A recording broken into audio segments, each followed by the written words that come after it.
Folks, the Winnipeg Jets have a brand new head coach, Rick Bowness. You wouldn't say he's the most new choice. He's had some experience with Winnipeg before, and now he is back for what you might say is a second turn. What does Bowness bring to the Jets? Is he the best pick? And why is his contract for only 2 years? We'll discuss all of this and more coming right up on tonight's episode of Locked On Winnipeg Jets.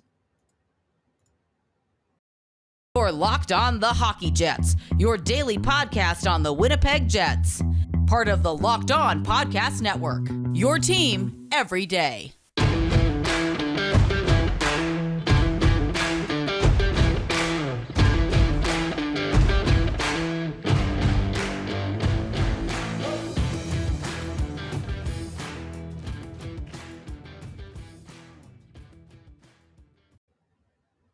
Hello, friends, and welcome to tonight's episode of Locked On Winnipeg Jets, part of the Locked On Podcast Network, your team every day. I'm your host, Harrison Lee, an avid Winnipeg Jets fan and an online blogger. You can follow me on Twitter at HLLivingLoco and at LO_Winnipeg Jets. Thank you so much for choosing to make Locked On Jets your first listen of the day every day. If you like what you're hearing, be sure to like, follow, and subscribe on your favorite podcasting platform of choice, including Apple, Spotify, Google, Megaphone, Odyssey, and YouTube.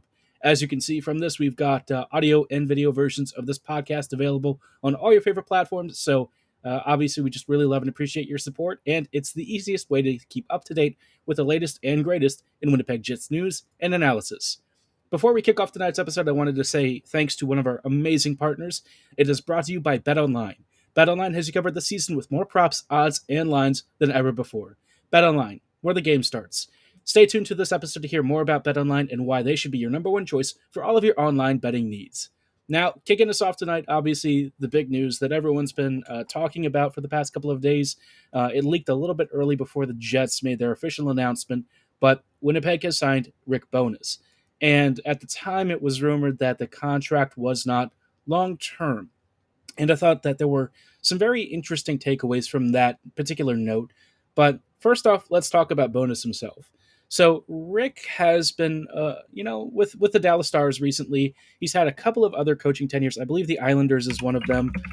There are a couple of other teams that he's worked with or at one point played with. He used to, of course, play for the Winnipeg Jets ages ago. But, coming into this now, he has adopted an actual coaching role, which is pretty crazy. I think that this is probably one of the most safe choices, you might say, on the market, but also one that kind of caught people off guard.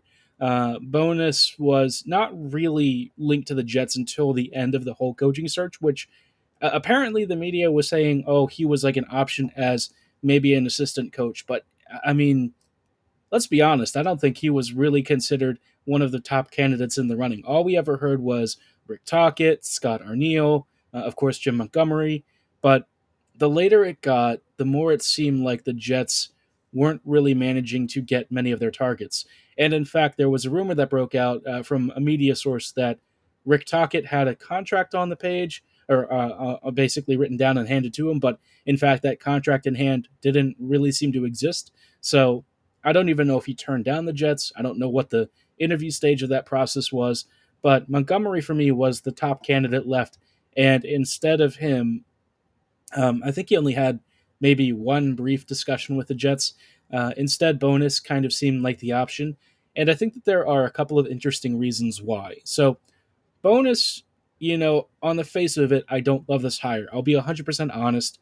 It, for me, feels kind of like a halfway house choice, right? Bowness's last run with the Dallas Stars wasn't exactly great. And when you look at his coaching record over the years, you're not seeing a lot of winning seasons or particularly amazing performances, right? Over the years, he's tended to be put with a lot of really struggling teams. And the furthest he's ever made, which I don't want to discount this because this is actually a pretty big deal, but he did make the Stanley Cup Finals a couple of years ago. Unfortunately, they lost to they were defeated by the Tampa Bay Lightning as part of their quest for 3 trophies. But you look at the rest of his record, and there's not a lot to really go off of. Generally speaking, Bowness hasn't had like a tremendous coaching tenure. He was part of that Ottawa team back in the day that apparently was quite bad.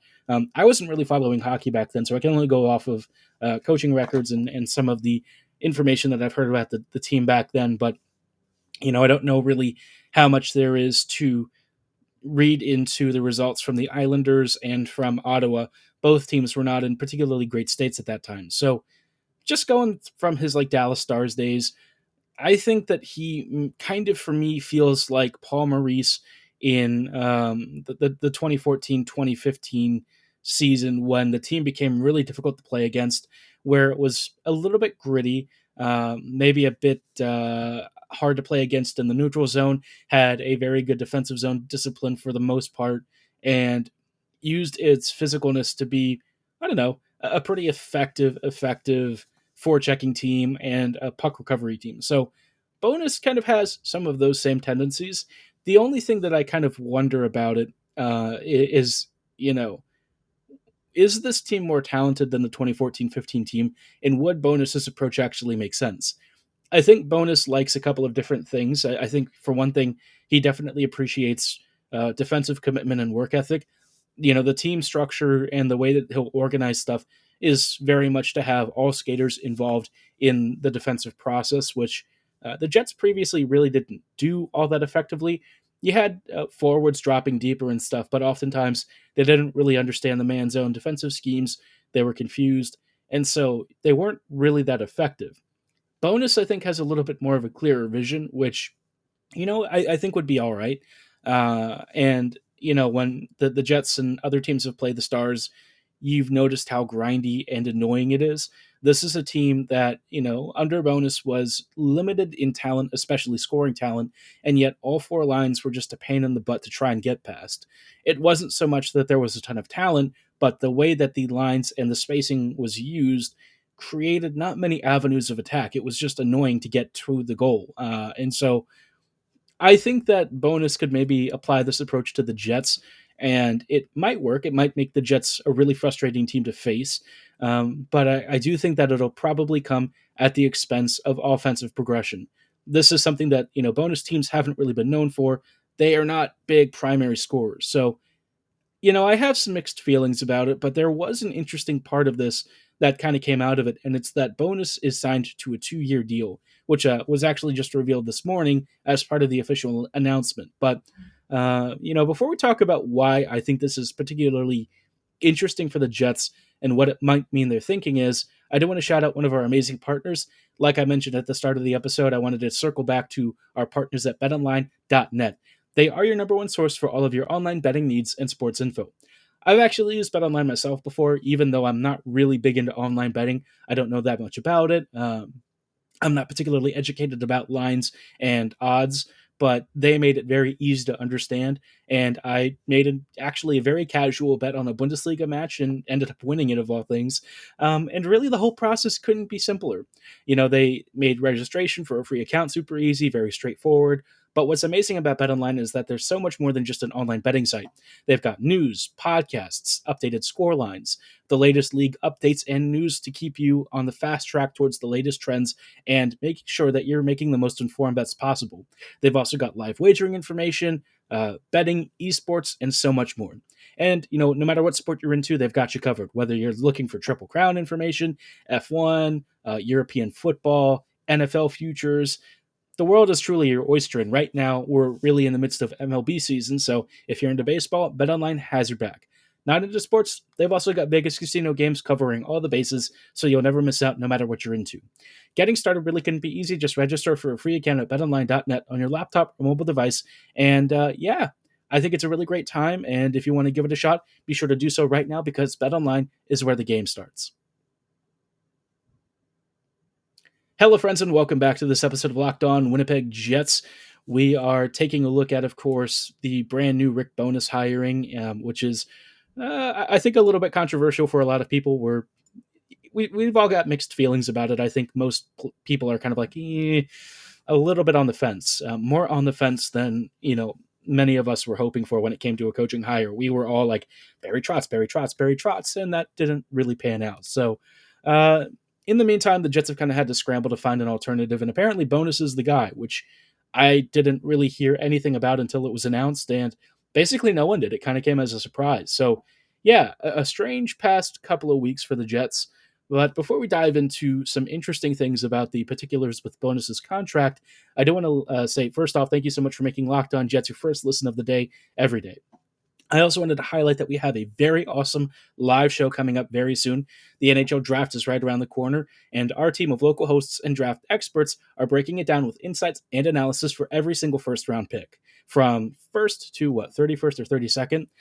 This is obviously a time when, for the Jets, it's going to be critical because Winnipeg has two first round picks, 14th overall and 30th overall, which is very exciting. But, for each pick, you can join me 15 minutes after Winnipeg makes their selection, and I'll give you some of the immediate reaction and thoughts on both the draft pick and any moves the Jets make around those, because there's a decent chance the Jets might have some trades in store, especially with the news that Pierre-Luc Dubois does seemingly want out, and same with Blake Wheeler. To make sure you stay up to date for when this drops, be sure to subscribe to Locked On Winnipeg Jets on YouTube for all the latest breakdowns and live reactions on the NHL draft and so much more. Stay tuned, and I will see you folks coming this Friday. Now, back to Rick Bowness. Obviously, this is, I wouldn't say the most exciting hire. I think Bowness could be decent. And when you look at the underlying metrics for the past couple of years of his teams, they've been surprisingly decent. Offensively, maybe not super ambitious, but because of their fairly stout defensive structure and the fact that they generally don't give their opponents a ton to work with, their expected goals differential has looked pretty okay, which is a lot different than what we're used to. Usually the Jets don't create much and concede like heaps of opportunities. Last year for the Stars and towards the end of the season, that kind of started to change. Dallas was really running threadbare, and Jake Ottinger was basically the only reason that they made it as far as they did through the playoffs. But, that aside, looking at Bonus's sample, which admittedly isn't tremendously large, it looks okay. The record is a little bit of a nightmare to work with, but, he has made the Stanley Cup Finals recently, which is what we were kind of saying about Barry Trotz. Unfortunately, he didn't win, but, small baby steps, we'll take it as it is. I think that the most important thing to take away is that his contract is for only 2 years. We all know that when it comes to the Jets, they like to commit a lot of term and a lot of loyalty to members of their staff and the coaching staff and the management team. But this is not the case, which tells me that Bowness is not really seen as the long-term guy. And my guess is if, he was brought in and it was kind of a surprise to most of the media, it might have been because Bowness was one of the only ones who actually fit a different approach, which is you're an interim manager, not really the long-term guy. Maybe all the other guys and candidates wanted to be, the guy of the present and the future, but the Jets don't seem to be willing to do that, which I think is actually a good choice. In this respect, I think Winnipeg is trying to maybe wait out Trotz or another candidate. If it's Trotz, of course, I still feel like Barry probably won't come back to the Jets. I just have the suspicion that he's going to stay in like Nashville or something, especially if Nashville either makes a coaching change or a management change. I don't know if that's going to be likely within the next 2 seasons, but assuming that it does happen, Barry might opt to stay down there, especially because, of course, his family has some unique needs and he needs to make sure that everything's taken care of. But, the Jets did have a very good offer, apparently, from all accounts, that Barry was super close to taking. So, given that, and given those circumstances, maybe this isn't the worst ploy. I do have some concerns, though, because I feel like the Jets need to start reconsidering the rebuild option. I think the Jets are trying to be somewhere in between of like a rebuild / retooling and being competitive. But if you trade Dubois, you're not going to be anywhere near as good as you were last year or the year before, which none of these teams have been very good recently. So why do the Jets think that they can compete in a division that is pretty tough, in a conference that is relatively deep, with a team that's going to be worse than what they've had recently? Unless some like really good NHL players or something are coming back, or somehow, Bowness really unearths a lot of the youth talent and really brings it to bear in the coming seasons. I just don't think this team has enough firepower to go through some of the more traditional playoff teams in the Western Conference, let alone the East. I mean, the East is a monster. So, yeah, I just have a lot of mixed feelings. I think Bonus might be good for the kids because he does seem to trust guys like Heiskanen, Heinz, and several others, which is good news for players like Heinola and Gustafson and the rest. But in terms of actually trying to win games, I don't think I want the Jets to be good. And just trading away Dubois is kind of like a half measure towards starting your retooling and rebuilding process. I think the Jets need to be a little bit more aggressive because, look, I know y'all don't want to hear it, but here's the thing, right? The Jets are a little bit on the older side. They're not that good. And compared to a lot of the top contenders, they are so far from being at that level. Everyone says this team is only a few pieces away. But Colorado, man, you look at how they're built, how they achieve their success. That's not just a few pieces. There's several like top 10 talents playing in extremely elevated roles. All of them are in very prime ages. And the Jets don't really have anything like that. And then you just start going through like their depth players, players that they've plucked in unique trades and stuff. And Colorado is stacked to the brim with incredibly underrated talent. When your like worst attacker might be Andre Burakovsky or something, you're doing pretty darn good for yourself. So I think the Jets are further off than people realize, and I hate to say it, but Winnipeg has a lot of ground to cover, and it's not like it's impossible.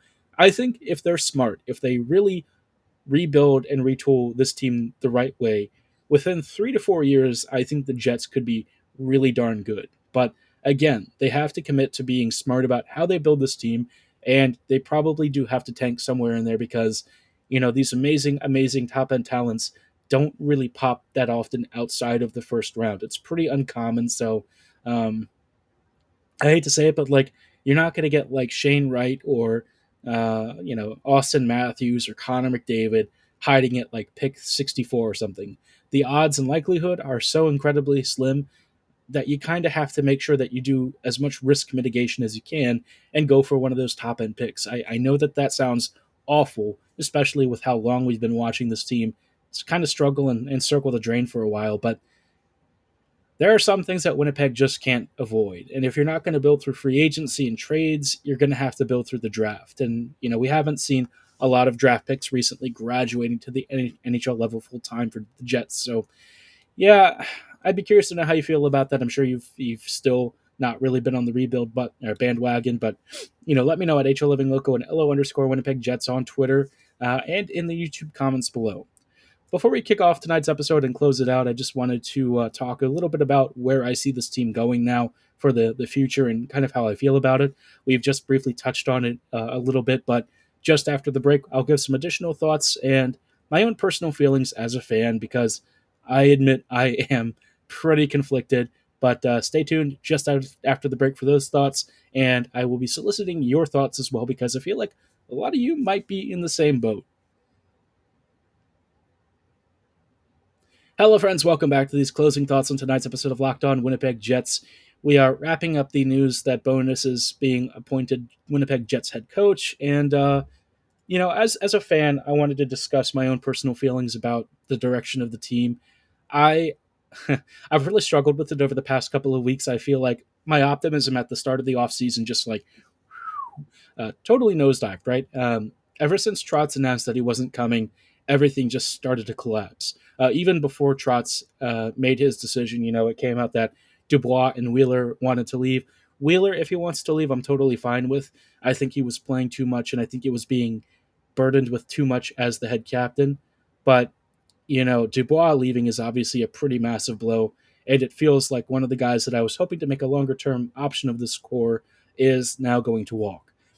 Is it the most surprising thing? No. I think, his lack of commitment weeks and weeks ago and the lack of conversation and negotiations kind of hinted towards more of a divorce rather than a reunion. So I'm not super shocked about this, but it unfortunately is what it is. That said, I'm really disappointed with the Jets. I felt like they kind of just started scrapping for whatever was left, and they don't really seem to know what they want to do. I don't believe that that's truly the case, but Winnipeg has been very, I would say, tight-lipped about their plans and intentions. And like as fans, I feel like that's just not really good enough anymore. A lot of you have been spending lots of money. I buy the merch and jerseys and stuff. A lot of you buy season tickets, or maybe recently you've started canceling them. There's got to be like more transparency on what Winnipeg's course of action is, because I feel like The Jets have been content to just be average over the years, and maybe that's not really the case. But you look at what they trade for, who they acquire, what they're doing in the trade market, and what players they draft, and it just hasn't really coalesced into anything all that special. Aside from like 1 or 2 years, the rest of the time hasn't really been all that exciting. So, as a fan, I just feel like we deserve to be maybe treated with a little bit more transparency. I want to know what the Jets are up to. I want to know what they're doing because I feel like right now we don't have that much insight, and it's just disappointing to feel like time and time again the Jets have let you down when maybe they're really doing tons and tons of stuff on the back end, and this is really the best that they could come up with. If that's the case, if that's true, fine, I can live with that. But we don't know that because they don't communicate this stuff. So, as a fan, I just felt very disappointed over the last several years. This upcoming season was going to be one that I was so looking forward to, probably for the first time in years. And now it just feels like I don't know that I care all that much. I, of course, doesn't mean I'm going to like stop, talking about them on the podcast and all. But in terms of like my own personal fan involvement, I've never felt more detached than the last several years. There's just not a lot to go off of. And I think Winnipeg desperately needs some kind of a spark to kickstart it. And that's kind of why I feel like a tanking pick might actually do more to rejuvenate the fan base than just the team, right? We need some superstar magic talent to take this team and put it on the map. Right now, the Jets are just out there kind of floating in the void. But if Winnipeg can somehow land a player that completely changes the franchise, works with guys like Cole Perfetti and Billy Heinenl to take this team to a new level, I think that would be extraordinary. And I think it would make this team so much more fun to watch. The Jets have been such a slog recently, and I just want to enjoy Winnipeg Jets hockey again.